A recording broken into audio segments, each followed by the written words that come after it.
All right, folks, welcome to this special edition of the Valhalla Club podcast. I'll be your bartender for this evening, BourBen. With me tonight is Matt the Northman, and our special guest tonight is Jason Hansa, an esteemed writer for the BattleTech franchise. There you go. Words are hard. I appreciate. I know I'm a writer, not a speaker, so I appreciate you having me on. Absolutely, man. So tonight we're just gonna. Go for it. Well, don't forget. But I mean, did you cover in Games Covered that we had a scrap a little while ago, a couple months ago? I did not. Yeah. Yeah, that's right. So we get to. I made a trip back to the motherland of Virginia for a little nice weekend getaway with the wife, and just happened to be in Richmond, and me and our esteemed guest here got to link up at a local game store and throw down on some classic BattleTech and little lance on lance action. It was Grey Death Legion versus Northman Highlanders, I think is what we set up. Or was this? Yeah. I think we just kind of went with whatever. Yeah, and for the record, Ben tabled me. It was embarrassing. I call it beginner's luck since I haven't played Classic in so long. Yeah, and my dice, Ben borrowed my dice, and that's how people know I don't cheat. My dice were failing. Yeah, your dice were rough that day. I mean, I think you won one initiative out of probably 8, 9 turns. Yeah, and I think I rolled above a 6 twice. I mean, it was rough. Yeah, it was pretty bad. So. But yeah, it was a good time. It was good to kind of see where the local hangout was for Jason and his crew down there in Richmond, Virginia. So it was a nice little trip. It was a great game. It was a lot of fun. Yeah. What's the name of your local place there, Jason? There's 2 here in Virginia. Me and Ben met up at Battlegrounds, which is on the southwest kind of corner of Richmond, and then there's another store up on the northeast side called Waterloo. Both support BattleTech. Both have large and welcoming gaming groups. So I encourage anybody that pops into Richmond just to jump onto those Discords or just to swing by the store and throw some dice. So very cool. Well, cool. Yeah, it was a good little time, and I appreciate you having me out there and let me use your dice and your mechs. There was a time where I would not let Ben touch my dice because of his poor rolling, but I think that time has passed. So I think I've passed on the poltergeist by now. Yeah. I'm hoping to use the same ones he used, so maybe I'll get some good luck for a change. That's true. That's true. Oh, so Jason, you're our first returning guest, I think. I think that's right. I think you're our first returning guest. So I am a regular at the bar, which may be good or bad. You are a regular at the bar, and we have to designate a particular stool for you, I guess. Yeah, I'm the norm of the Valhalla Club. Yeah, exactly. Oh man. So tonight our main medal is talking to Jason about his new book that he's working. So I got to see kind of a preview of the first chapter, and it's pretty interesting. Yeah, I bounced some ideas off Ben while he was down here. Let him see my outline, just so hey, give me a gut check on this. So I'm happy to talk about it. Well, let's get into it. What are you working on that you can talk about, Jason? Because I know there's some things that we can't really get into, but.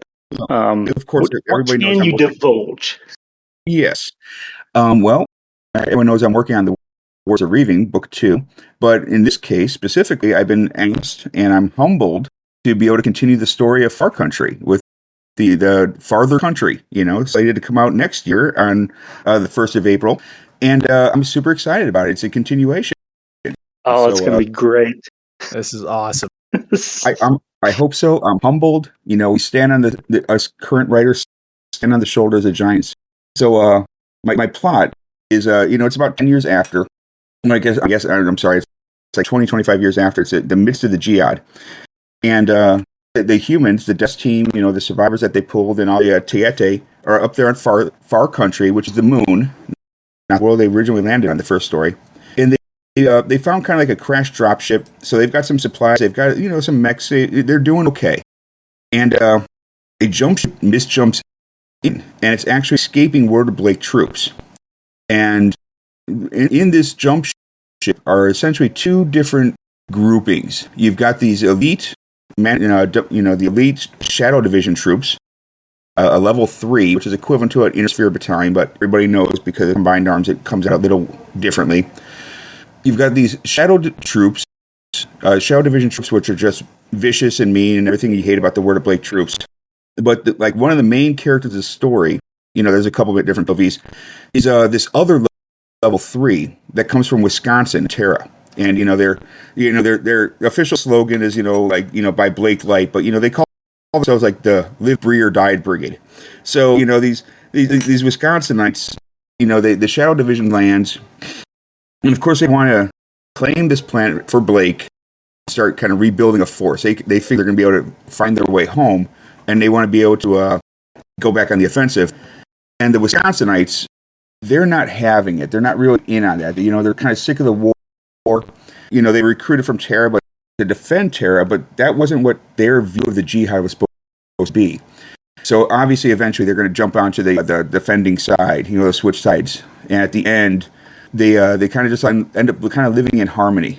Finding their peace, getting away from the war. So I'm hoping to kind of channel a little bit of like kind of PTSD, not PTSD, but kind of like a war weariness among those troops. And that they come to this moon that's really beautiful and peaceful, and they're okay. Yeah, there's aliens, but so that's what I'm kind of hoping. Of course, then obviously, there's going to be a point of views from the Tiete side and the remainders, the last survivors of the Death guys. Because it's been 25 years on a hard world, so that's my basic plot. Kind of like Mutiny on the Bounty. What's left of the people that shipwrecked on the island. But did I hear correctly that their motto was Live Brie or Die Brie, as in the cheese?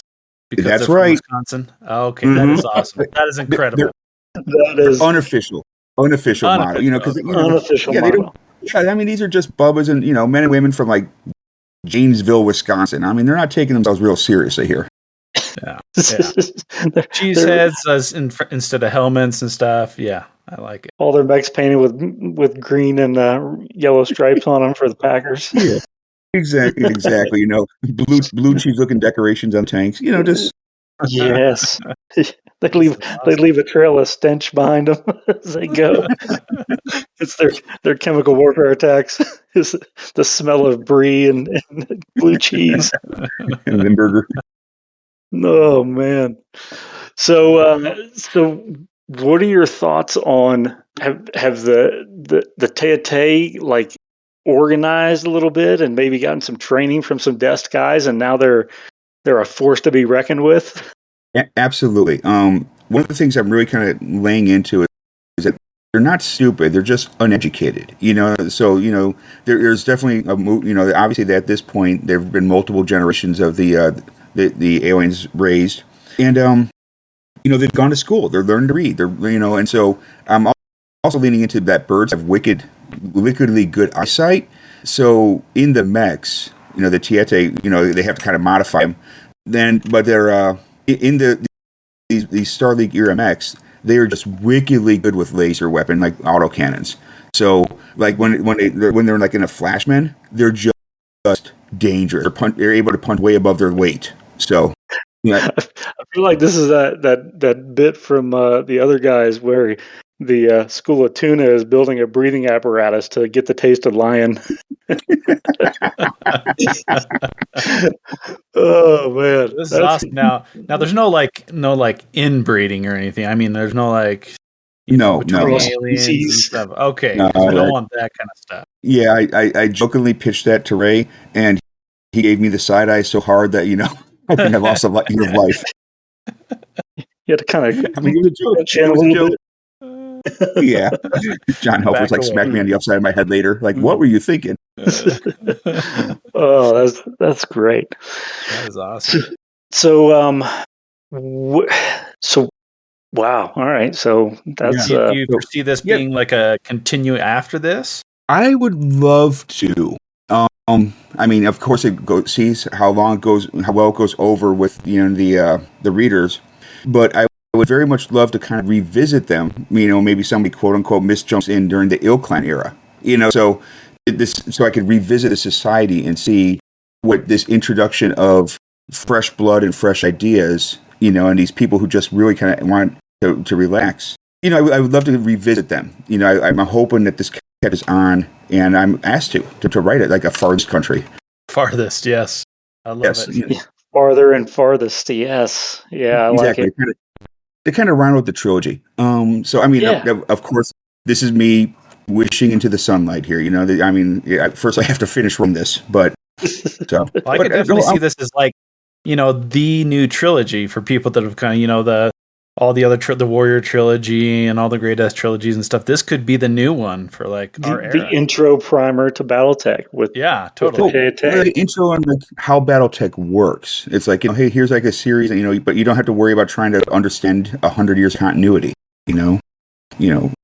So yeah, this could definitely be kind of a jumping off point for new readers just to understand how the universe. I'm hopeful, So, but I'm really excited about it because I'm really trying to lay into the characters to give that kind of a wide open feeling. The best westerns are, in my opinion, the ones that sit there and really kind of capture the feel of an unexplored land. Or if you've seen The Martian, or in The Martian, he's like, every step I take is someplace no one's been before. I'm really kind of hoping in the early chapters to capture that feeling of the people who are lived there before everything, where Blake jumps in. Before the Fire Nation attacks. Right. Yeah, wow. Kind of explore things with the characters. Yeah. I mean, because, BattleTech's the fiction's about the characters. It's not, about the mechs. I mean, that's kind of like the tools to explore the characters. It's not, the mechs are not characters, if that makes sense. Yeah. I'm wondering, too, because, I mean, as BattleTech fiction connoisseurs, are pretty homogenized. They'll read kind of whatever, but most have very strong opinions, either one way or the other on Far Country, the original series, the original book. So I'm wondering is there any concern of any like backlash from some of the haters of Far Country that don't want aliens in their prim and proper stompy robot universe? I admit I am worried. I think I'm hopeful I can tell a good enough story that sway most of the undecideds, but I know there's going to be a portion of the community I won't be able to win over, and it's a little scary, a little terrifying, a little like oh my goodness, but it's part of I when I agreed to write this, that's part of what I signed up to do. So. Now, was this in any way related to the Kickstarter at all? Is that part of this? Is this no? This is just okay. Pendant. Hey, would you work on this? To sit there and kind of flesh out. To come back and circle back because like Far Country is like out of print now for 30 years, give or take. So, I guess they decided it was time to revisit, and I guess that was the wacky one that. They said, hey, this guy wrote about kangaroo infantry once. He's qualified to write about aliens. Let's find some new weird thing for him to write about. So now, just because I've seen it recently and because it's kind of coming out, the Irby Mech Lamb. I think this might be the story for that. I don't know if you can say anything about it, but since that's coming out in plastic, maybe this is the spot to go. I have a hard NDA. I will stop there. That's fair. Yeah, it's all I can say. Make your own assumptions and use your own imaginations. No canonization for the Irby Lamb. I did not say I'm drawing a hard line. I'm drawing a hard line. Yes. I'm sorry. Maybe I should be surprised. Oh man, that's awesome. When do you think we could possibly see this in a storefront? You talking April next year? April, the 1st of April next year is what they tell me, and so obviously that would probably be electronic first, and then print on demand like a week or two later. So, So yeah, maybe I'll sneak you guys a couple, a preview copy later this year once I'm done writing it. You'll get your gut check on it. That'd be awesome. Oh, that'd be great. That'd be great. Well, cool. Anything else you want to bring up about Farther Country? Well, again, I'm just really hoping readers will give it a chance. I mean, we got John's jumping on. Oh, here we go. Hey, John. Now it's a ball game. Now it's a game. You missed the whole first half of the podcast, as usual. I don't see how that's relevant or important. Yeah, of course not. Don't you guys want to hear about me and my daughter eating some yogurt and berries? No, because I know what that does to your intestinal tract. Oh, man. Chemical warfare. Here we go again. Rough, man. It's rough in there. Here we go. I just want to say hi. Seems like y'all are having fun. And yeah, man. Yeah, we're talking about Jason's new book, Farther Country. Yeah. Did you ask him about the bird human relations? Because I'm pretty interested to see that develop. Matt brought it up. There's no cross species pollination. Yeah, they come told on. me they told me to keep it PG-13, unfortunately, because BattleTech's meant to be read by both teenagers and adults. So yeah. So how much of your pre-existing fan fiction did you have to delete? Who, mine? Well, I guess anyone here. Yeah, I mean, it's a popular subject. I know. I had to cross out several lines of my outline. Yes. Yeah. Just a moment of silence for those lines. Yeah. Moment of silence. Yeah. Maybe I'll post them or something on fan fiction. The director's cut. Exactly. Yes. The extended Jason Hansa version of Farther Country. Yeah, the rector's cut. Farther Country. Yeah, that's good. There you go. Oh man. But no, I just came in to say hi. Obviously, appreciate it. I'll bounce out so y'all don't have to hear some kid mutterings or some cat screaming in the background, or some litter being changed. Yeah, and I forgot to buy jelly beans today too, unfortunately. But I was trying to get the whole effect. All right. All right. Catch y'all later. Congrats on the book, Jason. So, hey, good Jason, that does bring up. What can you tell us? What might be on the cover? Maybe artwork wise, because I know that's Far Country has some incredible artwork on the front. So I don't know. I can tell you what I pitched, and Brett Evans, the art director, has not said no. All right. Yeah. I pitched a battle master with a dual cockpit. The human up front driving, and the Tiete in the back is the gunner / commander. Being able to be seen through like the old style, kind of unseen. Oh man, so that's so awesome. Yeah, I'm hoping. They haven't told me no. They said they're looking at it, working at it. So, but that's what I'm going for. Because I want both. I want like a human, kind of an old desk trooper with the Tiete in the back, just firing away with all 6 medium lasers. Just going to town. So that's what I'm hoping. Yeah. I can't wait to see it. That's going to be. I think it will be a heck of an image, and I think that will help move books. Kind of going back to what your question before John jumped in was, what would I tell the audience? Just give it a chance. That's all I'm asking. Just open your minds. Give me a chance to tell this character's stories, and then that's all I'm asking. I'm going to try and do the justice. I'm going to try and do the Word of Blake justice. And the good part of Word of Blake, not the bad guys. And too much. Those guys don't get any justice. Yeah, nope. Just they're there together. But that's what I would ask people. Give it a chance, readers. That if I can make you smile, make it kind of say, okay, this was pretty good. Then I did my job right, and I'm going to do the best I can. I think that's looking forward to it. Yeah. Yeah, I think that's a good message to have across all the fiction, not just stuff that you don't like. Yeah, that I'm sure about. Yeah, right. Oh man, that's awesome. Yeah, incredible. I'm looking so much forward to it. Just continue the fascination with the Far Country. That's just great stories. Yep, for a new generation. So I sure appreciate you guys. Awesome. Come on to talk about it. Yeah, for sure, man. We appreciate having you, and you're welcome anytime to pop in whenever you see us bouncing around in here. But I think that concludes our main metal. I think, yeah. Think so? As Ben All would right. say, this has Yeah. been fantastic. This has been fantastic. And now for your drink of the month. Your drink of the month this month is a big glass of Food You. That's the drink of the month. Happy April Fools, Drink everyone. it up, baby.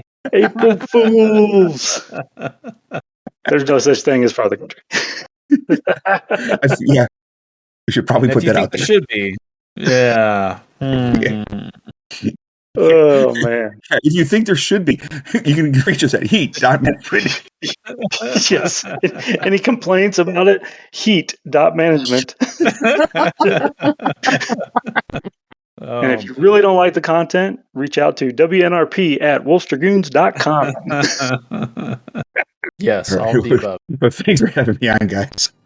Yeah. Thanks for joining us all for Thanks, buddy. April Fools. Yeah. Appreciate it. All right. Last call. Last call. Thanks for joining us today in the Valhalla Club. If you'd like to hang out with us and many other BattleTech podcasters, then be sure to join our Discord. Link is in the description. Special thanks to our sponsor, Ares Games and Miniatures. Ares is the premier online retailer for all your BattleTech needs. If you would like to support the show, you can find us at patreon.com/The Valhalla Club. If you have any comments, please feel free to send an email to thevalhallaclub@outlook.com. Until next time, mech fans.